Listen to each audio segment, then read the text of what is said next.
Xavier Ndong, arrêté il y a plus de 48 heures et gardé à vue par la Direction générale de recherche DGR, une police politique au service du régime en place qu'il défendait avec zèle, a été donc présenté aujourd'hui devant le parquet de la République. Après avoir été entendu par le procureur de la République, il a été ensuite auditionné par le juge d'instruction qui a ensuite délivré un mandat de dépôt à son encontre. D'après nos dernières informations, il passerait sa nuit, la première nuit à sans famille qui est donc cette prison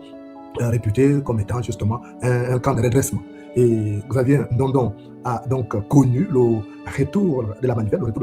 loin de moi l'idée de vouloir me réjouir de ses malheurs. Je tiens juste à rappeler aux uns aux autres qu'il faut savoir décrypter les signaux de la nature. Ces dernières heures, Xavier Ndong avait donc multiplié des sorties l'emporte-pièce, allant jusqu'à vouloir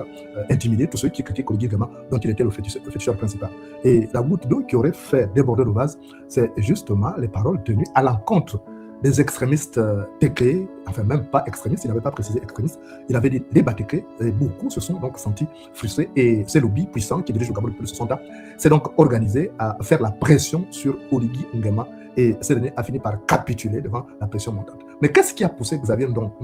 à s'attaquer à l'ethnie qui gouverne le Gabon depuis 60 ans? Peut-être la malchance